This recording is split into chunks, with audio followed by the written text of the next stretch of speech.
की, जो कि 1992-93 में जब प्रोफेसर यशपाल समिति की रिपोर्ट आई थी, तब भी उतनी ही महत्वपूर्ण थी जाननी और समझनी। और आज की दृष्टि में, आज के परिप्रेक्ष्य में भी ये बहुत जरूरी है समझना कि शिक्षा बिना बोझ के अर्थ क्या है, और क्या वाकई शिक्षा बोझ है, या फिर शिक्षा के इस बोझ को कम किया जा सकता है, कारण क्या है। इन सब विषयों पर, इन सब बातों पर चर्चा करने के लिए हम आज प्रोफेसर यशपाल समिति की रिपोर्ट को देखेंगे। तो एज अ स्टूडेंट मैं आपसे पूछना चाहती हूँ कि स्कूल से लेकर और कॉलेज तक का जो समय रहा, इसमें आप बहुत दिल से स्कूल और कॉलेज आए हैं? क्या ऐसा हुआ है कि आप हमेशा आना चाहते हैं, स्कूल में भी आना चाहते थे, कॉलेज में भी आना चाहते हैं, आप बहुत सारे विषयों का अध्ययन करना चाहते हैं, आप बहुत दिल से परीक्षा देना चाहते हैं, और आज का एग्जामिनेशन सिस्टम आपको बहुत पसंद है? क्या आप चाहते हैं कि हमेशा पेपर ऐसे ही होते रहें? अगर इन सब बातों का उत्तर है हाँ, तो इसका मतलब शिक्षा बोझ नहीं है। और अगर इन प्रश्नों का उत्तर है ना, नहीं जाना चाहते थे, इतना ज्यादा नहीं पढ़ना चाहते, मस्ती करना चाहते हैं, खेलना चाहते हैं, सीखना भी चाहते हैं, पर ऐसे एक कमरे में बंद होकर नहीं, परीक्षाओं में कुछ परिवर्तन चाहते हैं, तो इसका स्पष्ट सा रूप मतलब है कि शिक्षा बोझ है। तो आज हम यही प्रोफेसर यशपाल समिति की रिपोर्ट के अध्ययन के अंतर्गत समझेंगे, इस बात पर चर्चा करेंगे कि क्या वाकई शिक्षा एक बोझ है, और अगर है तो इसका कारण क्या है और उसका समाधान किस तरीके से हो सकता है। तो प्रस्तुत राष्ट्रीय सलाहकार समिति का गठन, बेसिकली जो यशपाल समिति है, यशपाल समिति का गठन मार्च 1992 में किया गया था, और इसकी जो रिपोर्ट है वो जुलाई 1993 में प्रस्तुत की गई। इसी समिति को यशपाल समिति की रिपोर्ट के नाम से जाना जाता है, जिसको हम बिना बस्ते का जो बोझ है उसको कम करने वाली रिपोर्ट के नाम से भी जानते थे। अब आप उसका संदर्भ देखेंगे जरा, 1992-93 का समय कौन सा था कि 1986 की नई शिक्षा नीति आ चुकी थी, और 1986 की नई शिक्षा नीति ने परीक्षा कह रही हूँ, शिक्षा की व्यवस्था में आमूलचूल परिवर्तन करने की बातें भी की थी, और जोर शोर से उस संदर्भ में कार्य भी हो रहा था। नई नई चीजों को शिक्षा व्यवस्था में शामिल किया जा रहा था, पाठ्यक्रम में परिवर्तन हो रहा था, पाठ्य पुस्तकें नए तरीके से लिखी जा रही थी। ऐसे में जब हम बात करें कि क्या वाकई शिक्षा बोझ बन गई थी, तो उसको समझेंगे कि कैसे। इस समिति के निर्माण और अनुशंसाओं का आधार ये तथ्य था, ये रहा कि ऐसा निरीक्षण में आया है कि विद्यार्थियों पर विषयों का बोझ बढ़ता जा रहा है, यानी कि बच्चे के बस्ते का बोझ, वजन जो है वो ज्यादा हो रहा है, और बच्चे के पढ़ने के घंटों का भी विस्तार हो रहा है, स्कूलों के घंटे का भी विस्तार हुआ, प्लस होमवर्क बच्चों को इतना ज्यादा दिया जाने लगा कि वो जो स्कूल से आते हैं थोड़ा सा समय सोएंगे और कुछ खेलेंगे, और उसके बाद वो सारा दिन अपना होमवर्क करते रहेंगे।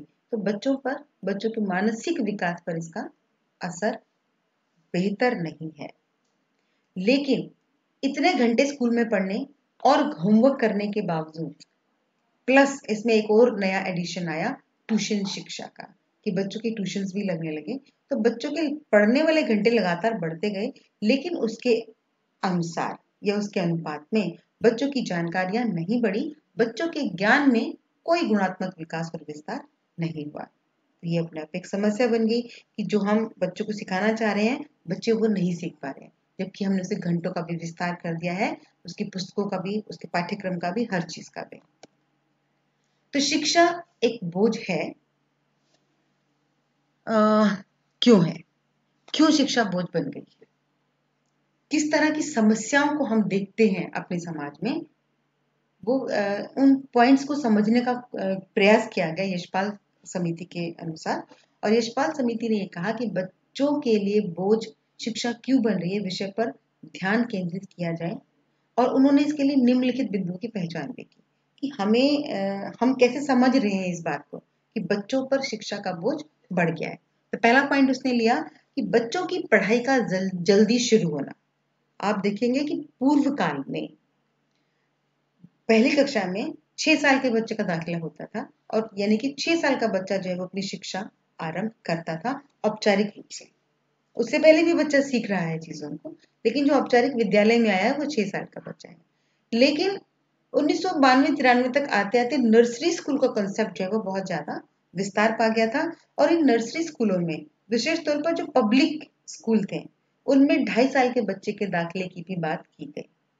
यानी कि एक बच्चा जो अभी केवल 2.5 साल का है उसको आप विद्यालय के औपचारिक माहौल में लेकर आते हो और पुस्तकें पढ़ाने का प्रयास करते हो, उनसे लिखवाने का प्रयास करते हो, तो ऐसे में बच्चे के शारीरिक और मानसिक विकास पर बहुत ज्यादा प्रभाव पड़ता है और वो प्रभाव नेगेटिव ज्यादा है क्योंकि बच्चा जो है उसको बर्डन में लेता है, इसलिए बच्चे रोते रोते स्कूल जाते हैं। आपने भी देखा होगा रास्ते में कि नर्सरी स्कूल जो प्राथमिक स्कूल है उनके जो विद्यार्थी हैं वो प्राय बड़े अनमने रूप से स्कूल जाते हैं और नर्सरी और फर्स्ट क्लास के बच्चे तो अक्सर बहुसंख्या में रोते हुए स्कूल पहुंचते हैं।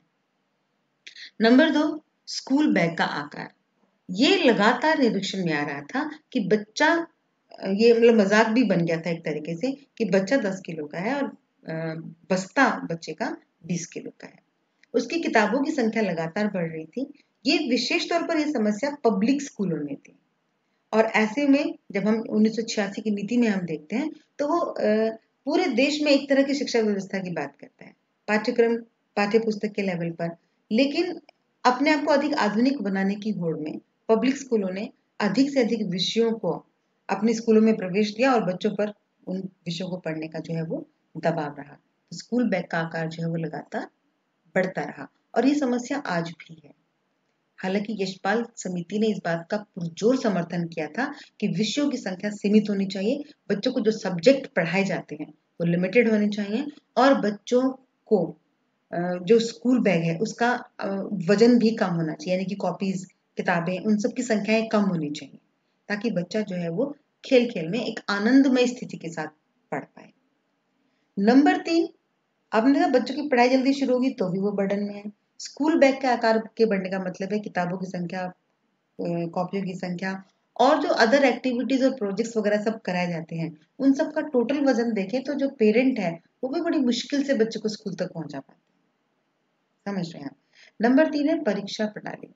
परीक्षा प्रणाली की खामियों के बारे में लगभग हर शिक्षा नीति में हर शिक्षा आयोग ने इस विषय में बात की है, लेकिन अभी भी बहुत ज्यादा इसमें परिवर्तन नहीं है, हालांकि कुछ बदलाव आए हैं। तो परीक्षा प्रणाली ने क्या किया, शुरुआत में जब शिक्षा शुरू हो रही है बच्चे की तो परीक्षाओं के माध्यम से बच्चों को फेल और पास किया जाता है। अभिभावकों का भी, बच्चों का भी और अध्यापकों का भी, सबका जो फोकस है वो बच्चे के पेपर में पास होने पर है कि येन केन प्रकारेण साम दाम दंड भेद। आपको जो किताबों में लिखा है उसको याद करना है। बच्चे के लिए इंस्ट्रक्शंस हैं अध्यापक के द्वारा भी और माता पिता के द्वारा भी कि जो किताबों में लिखा है, जो कॉपियों में लिखा है वो आपको याद करना है और उस याद किए हुए को एज इट इज जब परीक्षा होगी तो कॉपी पेन वाली उसमें उड़ेल कर आना है, तभी आपके अच्छे नंबर आएंगे। अच्छे नंबर आएंगे तभी आपका आगे चीजें जो है वो जिंदगी में चलेंगी। तो समझ के बारे में किसी ने भी कोई भी बात नहीं कर रहा था, सिर्फ रटने पर बात थी। और रटने पर बात होगी तो क्या होगा कि एक किताब आ गई है, कॉपी है उसकी और एक ही सब्जेक्ट की 3-3 4-4 कॉपियां लगवाई हुई हैं, फिर उसकी गाइड भी आ गई है, फिर उसके सैंपल पेपर्स भी आ गए हैं, एक ही विषय की 20 पुस्तकें बच्चे के लिए तैयार कर दी गई हैं, कितना पड़ेगा। तो इससे भी शिक्षा एक बोझ बनी, विशेष तौर पर शिक्षा एक बोझ बनी परीक्षाओं के परिप्रेक्ष्य में, परीक्षा के संदर्भ में कि जब जब एग्जाम आता है तो एजुकेशन सबसे बड़े बर्डन के रूप में नजर आती है। सिर्फ बच्चों के लिए नहीं, आज की परिस्थिति में अगर देखें तो ये पेरेंट्स के लिए बहुत बड़ी समस्या है कि अब बच्चे का एग्जाम आ गया, अब आप कहीं जा नहीं सकते, बच्चे का एग्जाम आ गया उसको पढ़ना है, बच्चे का एग्जाम आ गया उसको बाहर नहीं जाने देना। सेम चीज टीचर्स के साथ एक्स्ट्रा क्लासेस दे रहे हैं, ऑनलाइन एक्स्ट्रा ट्यूशंस चल रहे हैं बच्चों के, तो हर तरफ जो है वो एक बर्डन, एक बोझ का माहौल जो है वो क्रिएट करने का प्रयास। और यशपाल समिति ने इस बात को बहुत सूक्ष्म स्तर पर देखने का प्रयास किया। नंबर 4, सीखने व सिखाने की प्रक्रियाओं में निरस्ता। निरस्ता क्या मतलब, एक उबाऊपन है कि बच्चा सीखने में भी बहुत ज्यादा सीखने के लिए उत्सुक नहीं है और टीचर जो है वो बहुत ज्यादा सिखाने के लिए भी उत्सुक नहीं है। रीजन क्या है, फोकस जो है वो एग्जामिनेशन सिस्टम पर है कि अगर आपने एग्जाम में बहुत बेहतर किया है तो वेल है, अगर आप एग्जाम में बेहतर नहीं कर पाए तो आप अच्छे स्टूडेंट नहीं हो, और स्टूडेंट ने अच्छा नहीं किया तो आप अच्छे टीचर नहीं हो, और टीचर और स्टूडेंट दोनों नहीं कर पाए बेहतर तो आपका जो स्कूल की पूरा स्कूल है उसका सिस्टम फेल है, अच्छा स्कूल नहीं है ये। और अगर पेरेंट्स के संदर्भ में देखें तो वो पेरेंट्स भी अच्छे नहीं माने जाते। तो पूरा फोकस एग्जामिनेशन सिस्टम पर होने की वजह से क्या है, एग्जामिनेशन सिस्टम और प्लस एग्जाम में अच्छे मार्क्स लेने पर है, तो उसकी वजह से क्या है कि सीखना क्या है, बस याद करना है, रट्टा मार लेना है, और सिखाना क्या है, बच्चों को रटवाना है। उसको इतना ज्यादा प्रैक्टिस करवा देनी है, गणित में सवालों की भी, विज्ञान में प्रयोगों की भी, सामाजिक ज्ञान में तथ्यों की भी, कि बच्चा भूले ना, एज इट इज लिख पाए। समझ कहाँ विकसित हो रही है, इस बारे में कोई भी नहीं देख रहा था। और जब चीजें रटनी शुरू हो गई हैं और रटवानी शुरू हो गई हैं, तो वो रटना अपने आप में एक बोझ है। नंबर 5, पाठ्यक्रम एवं पाठ्यपुस्तकें। पाठ्यक्रम का नवीनीकरण नहीं हो पाया है समाज की और देश की और बच्चों की बदलती जरूरतों के अनुसार। और जब पाठ्यक्रम का नवीनीकरण नहीं हो पाया है बेहतर तरीके से, तो पाठ्यपुस्तकें तो पाठ्यक्रम पर आधारित होती हैं, पाठ्यपुस्तकों का भी नहीं हो पाया है। ऐसी स्थिति में क्या है कि विशेष तौर पर यहाँ पर पब्लिक स्कूल क्वेश्चन मार्क में आते हैं कि वो पाठ्य पुस्तकों के नाम पर अलग अलग निजी लेखकों के द्वारा लिखी हुई मोटी मोटी किताबों को शामिल कर लेते हैं, सिर्फ ये प्रदर्शित करने के लिए कि हम बहुत बेहतर शिक्षा जो है वो प्रदान कर रहे हैं। तो ऐसी स्थिति में जो पाठ्यक्रम है और पाठ्य पुस्तकें हैं, दोनों ही बच्चों पर बोझ बढ़ाने का एक माध्यम बन गए हैं मात्र। जबकि पाठ्यक्रम का उद्देश्य क्या है कि वो बच्चों के सर्वांगीण विकास के लिए बिंदुओं का निर्धारण करेगा, और पाठ्य पुस्तक एक मार्गदर्शिका की तरह है कि ये चीजें जो है वो हम इस तरीके से सीख सकते हैं ताकि बच्चा सीखना शुरू करे, उसको सीखना आ जाए, उसको पढ़ना आ जाए। फिर क्या पढ़े, वो कुछ भी पढ़ सकता है पुस्तकालय में जाके, लेकिन हमारा अवधान उस चीज पर नहीं रहा। और इन्हीं 5 मुख्य बिंदुओं की वजह से शिक्षा को लगातार एक बोझ समझा जा रहा है, और ये बोझ अब बच्चों पे बढ़ भी रहा है। 1992-93 में इस बात के लिए बहुत प्रयास किए गए थे कि कुछ इस तरह के उपाय किए जाए कि बच्चों की जो शिक्षा है वो हल्की हो, मतलब आनंददायक हो उनके लिए। उसके लिए नई नई टीचिंग मेथड्स के प्रपोजल्स भी आए, बात भी की गई उनके बारे में। लेकिन अभी भी बहुत ज्यादा परिवर्तन आप शिक्षा के क्षेत्र में नहीं देख पाते हैं। आज भी शिक्षा एक बोझ के रूप में ही है। विशेष तौर पर जो हर बच्चे के लिए, अगर आप प्राइमरी के बच्चे को देखेंगे वो भी शिक्षक बोझ के नीचे दबा हुआ है, और अगर आप हायर एजुकेशन में देखेंगे, टेक्निकल एजुकेशन में देखेंगे, इंजीनियरिंग की पढ़ाइयों में देखेंगे, मेडिकल की पढ़ाई में देखेंगे, तब भी आपको यही लगेगा कि शिक्षा वास्तव में बोझ है, जिसने बच्चे की रचनात्मकताओं को, उसकी सृजनात्मकताओं को दबाने का ही काम किया है, उसकी समझ को विकसित होने में मदद नहीं की है, उसकी सूचनाओं को ज्ञान में नहीं बदला है। अब ये जो बिंदु हमें समझ आए, जिनके तहत हमने ये देखा कि हाँ, इनसे हमें पता चल रहा है कि वाकई जो शिक्षा एक बोझ है, इसका कारण क्या है, ऐसा क्यों हो रहा था बार बार कि बच्चों की पढ़ाई जल्दी शुरू करने की टेंशन क्यों हो रही थी पेरेंट्स को, स्कूलों में लगातार नए नए सब्जेक्ट्स का इंट्रोडक्शन क्यों किया जा रहा था, परीक्षा प्रणाली ऐसी क्यों थी। अब इन सब बिंदुओं को गहनता से अध्ययन करने के बाद आप अपने कारण भी समझ सकते हैं, हो सकता है आपका अपना कुछ और कारण हो, और आप जरूर, मैं चाहती हूँ कि आप मुझे कमेंट बॉक्स में लिखकर बताएं। लेकिन यशपाल समिति ने 1992-93 में इन समस्याओं के निम्नलिखित 6 कारण बताए, और इन 6 कारणों में सबसे पहला कारण था ज्ञान बनाम सूचना। कि बच्चों को अधिक से अधिक ज्ञान देने के लिए, ज्ञान देने का प्रयास होता है शिक्षा का उद्देश्य।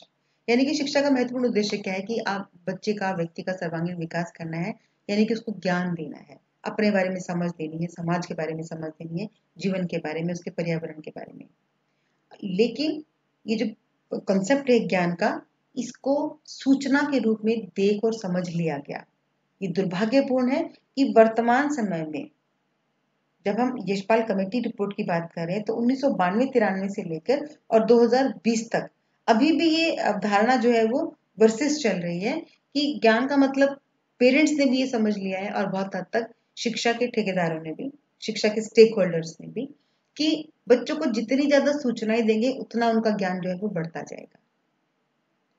यहाँ पर ज्ञान बनाम सूचना के बीच में एक कॉन्सेप्ट होता है समझ का, वो जो है वो गायब है बीच में। तो इन सूचनाओं को देने के, ज्यादा से ज्यादा सूचनाएं बच्चों के पास पहुंचे और उनके दिमाग में भरी जाएं, उसी को ज्ञान का पर्याय मान लिया गया है। इसीलिए लगातार सब्जेक्ट की संख्या बढ़ रही है, इसीलिए छोटी उम्र में ही बच्चे को स्कूल भेज देते हैं कि घर में तो क्या सीखेगा, स्कूल में जाके कुछ तो सीखेगा, कुछ तो एटिकेट सीखेगा। ये पेरेंट्स के लिटरल वर्ड्स हैं जो वो बात करते हैं कि आप, हमने कहा कि आपने 2.5 साल के बच्चे का एडमिशन क्यों कराया स्कूल में, देन पेरेंट्स सेड कि स्कूल जाकर कुछ तो सीखेगा, यहाँ पर तो खेलता ही नहीं। यानी कि खेल में बच्चा कुछ नहीं सीखता, ऐसा पेरेंट्स मान कर चलते हैं। तो ये जो सूचना, जब तक इन सूचनाओं को ज्ञान में बदलने की बात नहीं की जाएगी, तब तक शिक्षा बोझ ही रहेगी। नंबर 2, कक्षा की वास्तविकताओं से विशेषज्ञों की दूरी। और ऐसा क्यों हो पाया है, सूचनाएं ज्ञान में क्यों परिवर्तित नहीं हो पाई हैं? क्योंकि जो क्लासों में, जो स्कूलों में पढ़ा रहे हैं टीचर, और जो इन शिक्षा नीतियों का निर्माण कर रहे हैं, जो शिक्षा के पाठ्यक्रम का निर्माण कर रहे हैं, जो पाठ्य पुस्तकों का निर्माण कर रहे हैं, वो इन कक्षा की वास्तविकताओं से बहुत दूर है। जो पाठ्यक्रम बना रहे हैं, जो पाठ्य पुस्तकों का निर्माण कर रहे हैं, वो जो सृजन समितियां हैं, वहां पर प्रोफेसर लेवल के लोग हैं, जो विद्यालयों में पढ़ा रहे हैं, वो अध्यापक हैं। उनके जो प्रशिक्षण कार्यक्रम भी होते हैं ना, जेबीटी, बीएड, उनका भी उन प्रोफेसर्स के साथ कोई बहुत ज्यादा प्रत्यक्ष लिंक नहीं होता। इसका मतलब कक्षा की क्या सच्चाई है, बच्चा क्या चाहता है, बच्चे की जरूरत क्या है, इन वास्तविकताओं से वो विशेषज्ञ दूर हैं। तो वो पाठ्य पुस्तक बना रहे हैं अपनी समझ के हिसाब से, और बच्चा और जो टीचर है वो पाठ्य पुस्तक पढ़ा रहे हैं अपनी समझ से। तो वो जो अंतराल है बीच का, उन दोनों के बीच में कोई संबंध नहीं है, उसकी वजह से भी शिक्षा एक बोझ के रूप में बढ़ती जा रही है। नंबर 3, पाठ्यक्रम का केंद्रीय चरित्र। 1992-93 में केंद्रीकृत पाठ्यक्रम की बात आई थी, जिसको बाद में काफी बदलाव किया गया जिसमें, और स्टेट में या लोकल लेवल पर पाठ्यक्रम को चेंज करने की बात की गई। तो जो पाठ्यक्रम का केंद्रीय चरित्र है, उसमें ये कहा था कि पूरे देश के सपोज शिक्षा व्यवस्था को उन्होंने व्यवस्थित किया था। कक्षा 1 से लेकर कक्षा 12 तक का जो पाठ्यक्रम है वो सपोज एनसीईआरटी वाले बनाएंगे, तो उन्होंने जो करिकुलम बनाया वो सेंट्रल लेवल का था, और उस सेंट्रल लेवल के करिकुलम में जो भारत जैसे देश में बहुत ज्यादा विविधताएं हैं, वो उस पाठ्यक्रम को पकड़ने में असफल रहे। और असफल जब रहते हैं चीजों को आप लागू करने में, तब फॉर्मेलिटीज या औपचारिकताएं ज्यादा बढ़ जाती हैं, तब भी वहां पर हम समझ की जगह पर रटने की बात करने लगते हैं। पाठ्यक्रम का केंद्रीय चरित्र क्या है कि उन्होंने कहा कि हर बच्चे को इतिहास में मान लीजिए इसने कहा कि स्वतंत्रता संग्राम का इतिहास पढ़ाना है, और स्वतंत्रता संग्राम के इतिहास में आपने ये विषय जो है वो पढ़ाने हैं। ये पाठ्यक्रम के केंद्रीय सेंट्रलाइज वे ने कहा जब हम एनसीईआरटी की बात कर रहे थे। लेकिन जब वो पहली कक्षा का जो बच्चा जो किसी ग्रामीण परिवेश में है, वो उस चीज को नहीं जान रहा है, उसके अभिभावक उस चीज से परिचित नहीं है, क्योंकि भारत में अशिक्षा भी बहुत बड़े स्तर पर रही है, और 1992-93 में तो अशिक्षा का जो स्तर था वो बहुत ज्यादा था। 1986 में, सॉरी, क्योंकि नई शिक्षा नीति जो है 1986 में आई थी, जहां पर पाठ्यक्रम के केंद्रीय चरित्र की, सेंट्रलाइज करिकुलम की बात की गई थी कि पूरे देश में एक तरह का पाठ्यक्रम होगा। तो उस स्थिति में जब अशिक्षा का लेवल बहुत ज्यादा है, आप एक ही कंसेप्ट को लेकर बात करें कि एक गांव का बच्चा भी वही सीख रहा है और एक शहर का बच्चा भी वही पढ़ेगा, और जो ग्रामीण परिवेश का इतिहास है उसको वो नहीं देखेगा। आप समझ रहे हैं कि जो जिस राज्य में है उसको उस राज्य का इतिहास नहीं पढ़ाया जाएगा, जो जिस गांव में है उसको उस गांव की भौगोलिक परिस्थिति या उस भूगोल, उसके इतिहास के बारे में जानकारी नहीं है। सब लोग सेंट्रलाइज लेवल पर वो पढ़ रहे हैं, 1857 का विद्रोह पढ़ रहे हैं, और असहयोग आंदोलन पढ़ रहे हैं, वो सब चीजें पढ़ रहे हैं। तो इससे क्या हुआ, या सिंधु घाटी सभ्यता पढ़ रहे हैं, अपने गांव के बारे में जानकारी नहीं है, सिंधु घाटी सभ्यता और हड़प्पा को पढ़ रहे हैं। तो बच्चे और अध्यापक जो है वो, विशेष तौर पर मैं बच्चे और अभिभावकों की बात यहाँ पर करूंगी, वो पाठ्यक्रम से, पाठ्य पुस्तकों से जुड़ नहीं पाए हैं, जिससे जो किताबों में लिखा है वो आपके दैनिक जीवन में कहीं इस्तेमाल नहीं हो पाता। तो बच्चा जो है वो सिर्फ याद ही करेगा, क्योंकि आपने अपने गांव में सिंधु घाटी सभ्यता नहीं देखी है, और जब गांव के परिवेश से ही अनजान है तो वो घाटियों की सभ्यता को कैसे समझेंगे। तो स्थानीय स्तर पर जो जानकारियां हैं, जो ज्ञान है, उनकी उपेक्षा की गई है इस पाठ्यक्रम के केंद्रीय चरित्र के तहत। इसलिए भी शिक्षा जो है वो बोझ बनी है, क्योंकि बच्चे अपने आसपास के परिवेश से अनभिज्ञ हैं।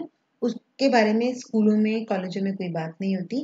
वो केवल सेंट्रल लेवल की बातें करते हैं जो उनके दैनिक जीवन में कहीं काम आती नहीं है। आप समझ पा रहे हैं इस चीज को? तो इसकी वजह से भी शिक्षा जो है वो बोझ बन गई। नंबर 4, पाठ्य वस्तु को पढ़ाने की परंपरा।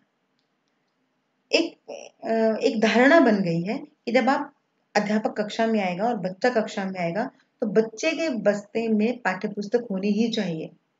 ऐसा भी देखने में आया कक्षा की जो नियमित कक्षाएं होती हैं कि अगर किसी बच्चे के पास पाठ्य पुस्तक नहीं है तो उसको कक्षा से बाहर खड़ा कर देंगे या फिर कक्षा में ही कोई सजा देने का प्रावधान है। तो ये धारणा बन गई बच्चों के मस्तिष्क में भी कि अगर किताबें नहीं होंगी तो हम पढ़ नहीं पाएंगे कक्षा में।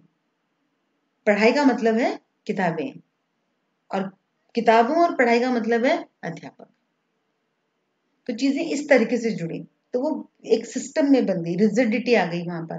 बहुत ज्यादा मतलब संकुचित अवस्था थी। आज भी जब हम कॉलेजों में कॉलेज के विद्यार्थियों से बात करते हैं, कॉलेज की कक्षाओं में बात होती है, तो बच्चों का सबसे पहला प्रश्न होता है किताबें कहाँ मिलेंगी। अभी हमें टेक्स्ट बुक्स नहीं मिली हैं, सिलेबस नहीं मिला है। सिलेबस चलो समझ आता है कि आपको क्या विषय पढ़ना है, क्या कौन से टॉपिक्स पढ़ने हैं वो आप जानेंगे, लेकिन पाठ्य वस्तु या पाठ्य पुस्तक की इतनी नीड क्यों? क्यों बच्चों में ये धारणा विकसित नहीं हो पाती कि हम कहीं से भी पढ़ सकते हैं? क्योंकि जब आप कहीं से भी पढ़ सकते हो तो आप हल्का महसूस करोगे। आपको वही एक पुस्तक पढ़नी है जो फलाने बाजार में मिलेगी या फलाने समय में मिलेगी या उस महीने में मिलेगी, तो बच्चा तब तक तनाव में रहता है कि उफ मुझे किताब नहीं मिली, मैं पढ़ाई में पिछड़ रहा हूँ, उफ मुझे किताब नहीं मिली, मैं पढ़ाई में पिछड़ रहा हूँ। तो इस तरह की जो धारणाएं हैं वो भी शिक्षा को एक बोझ के रूप में स्थापित करती हैं। होना तो ये चाहिए कि आपने बच्चे को टॉपिक बताया, अध्यापक भी बिना पुस्तक के कक्षा में पढ़ाए, इस तरह की प्रवृत्तियों का विकास नहीं हो पाया, जिसकी वजह से शिक्षा एक बोझ के रूप में ही परिलक्षित हुई। तो अब आप अपने संदर्भ में इस बात को समझ सकते हैं कि प्रथम वर्ष में, द्वितीय वर्ष में, तृतीय वर्ष में, या जब आप एमए में जाएंगे तब क्या आप किसी एक पुस्तक को पढ़कर परीक्षा पास कर सकते हैं? और अगर आप अभी भी एक पुस्तक ढूंढ रहे हैं तो आप सोचिए कि जो आपने स्कूलों में पढ़ा है ये वहां की परिपाटी है। आपका एक माइंडसेट बन गया है कि पढ़ाई का मतलब, औपचारिक पढ़ाई का मतलब कि बीए में फर्स्ट ईयर में तो एक पुस्तक, सेकेंड ईयर में तो एक पुस्तक, 12वीं में है तो एक पुस्तक, 8वीं में है तो एक पुस्तक, इस तरह मतलब कक्षा वाइज पुस्तकों के साथ पढ़ना। सब संकुचित हो रहे हैं इस चीज में, तो शिक्षा बोझ बनेगी। नंबर 5, प्रतिस्पर्धा पर आधारित सामाजिक स्थिति। यहाँ पर जो कंपटीशन है सामाजिक स्थितियों के बीच में, यानी कि कुछ लोग गरीब हैं, कुछ लोग मध्यम वर्ग के हैं, कुछ लोग अमीर हैं। तो जो गरीब लोग हैं वो अपने आप को अक्षम पा रहे हैं शिक्षा के उस परिपाटी से जोड़ने में। तो वो अपने बच्चों पर इस बात का प्रेशर बनाते हैं कि आप स्कूल जाओ और आपको पढ़ना ही है, पढ़ना ही है। तो फोकस जो है वो पढ़ने पर हो गया है, याद करने पर हो गया है। अगेन मैं ज्ञान बनाम सूचना की बात करूंगी कि सूचनाओं के अधिग्रहण पर बात होती है, समझ पर नहीं हो रही। कोई समझना नहीं चाहता, कोई समझाना नहीं चाहता, खासतौर पर शैक्षिक परिदृश्यों में। विद्यालय और महाविद्यालयों के औपचारिक परिस्थिति में जब हम बात करते हैं तो वहां पर समझ का कंसेप्ट जो है वो गायब ही है।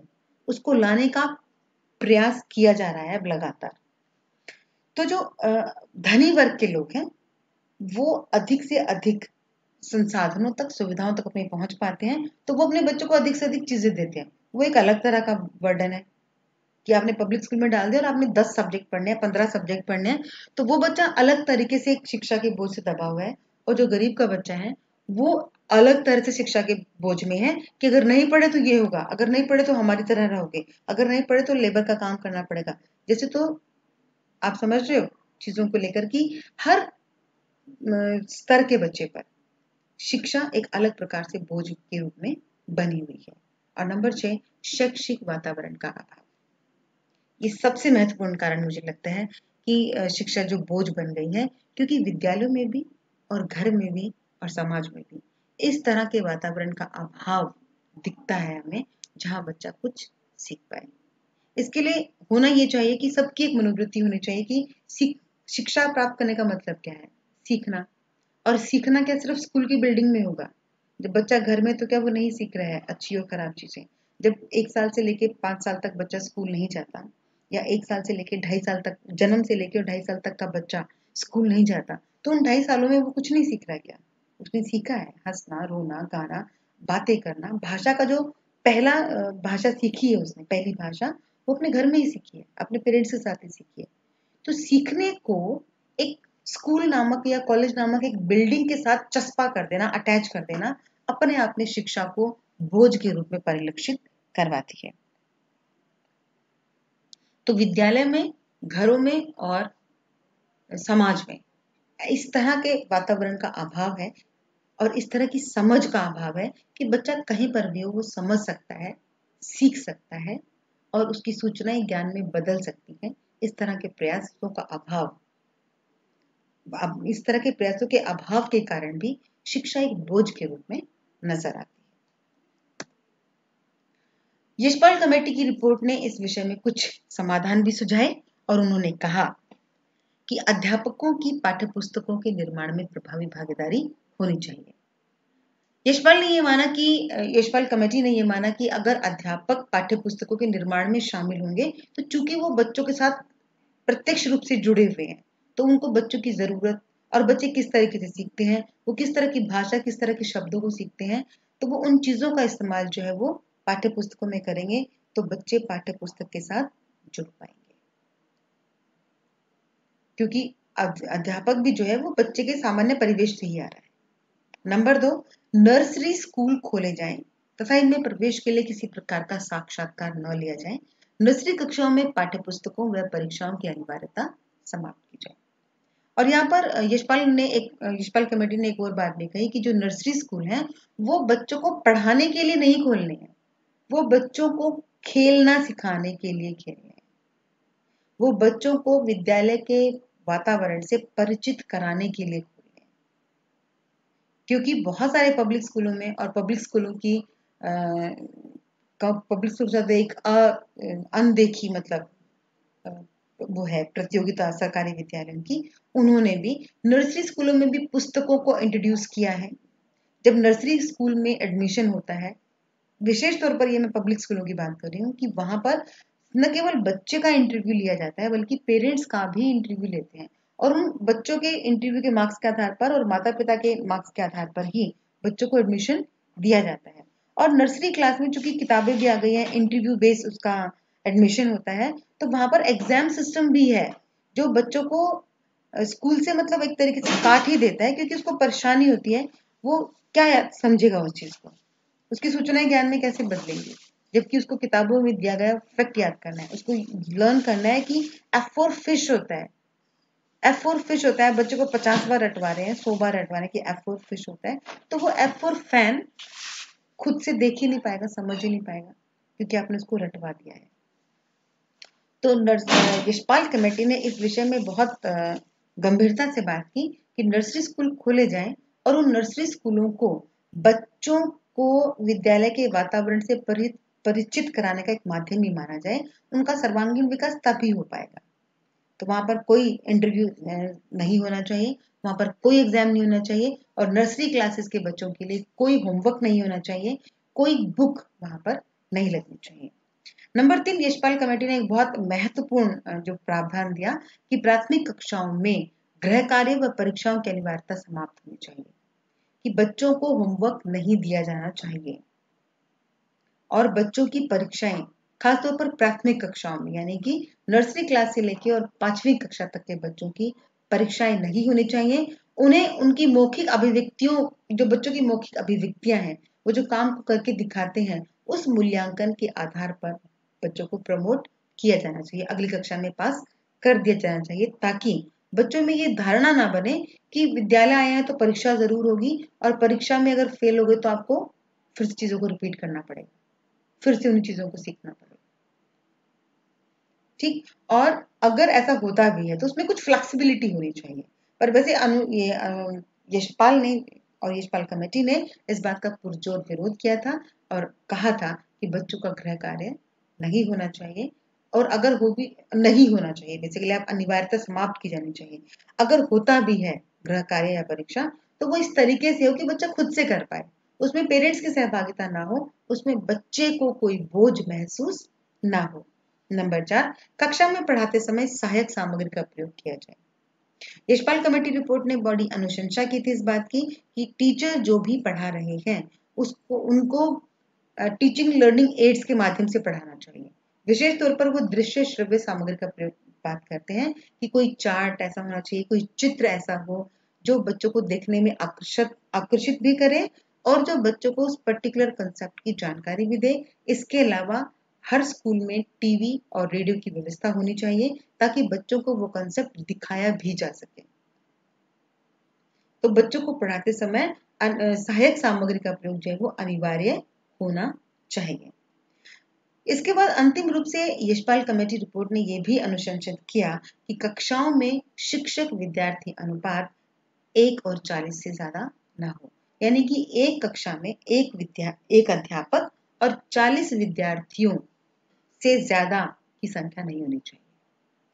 ये पब्लिक स्कूलों के लिए भी था और सरकारी विद्यालयों के लिए भी था, क्योंकि बहुत सारे ग्रामीण क्षेत्रों में ऐसे विद्यालय देखे गए जहां पर एक कक्षा में 100 बच्चे 150 बच्चे तक देखे गए। जैसा माना गया कि अगर एक कक्षा में 80 बच्चे हैं, 100 बच्चे हैं, 120 बच्चे हैं, तो वहां पर अध्यापक जो है वो बेहतर तरीके से बच्चों को नहीं सिखा पाते हैं और उनका मूल्यांकन भी बेहतर ढंग से नहीं हो पाएगा। तो इसलिए यशपाल कमेटी ने ये रिकमेंड किया कि अनिवार्य रूप से ये चीज लागू होनी चाहिए कि एक कक्षा में 40 से ज्यादा बच्चे ना हो, ताकि शिक्षण की जो प्रक्रिया है, अधिगम की जो प्रक्रिया है, वो बहुत बेहतर तरीके से हो पाए, यानी कि टीचर बेहतर तरीके से सिखा पाए और बच्चे बेहतर तरीके से सीख पाए।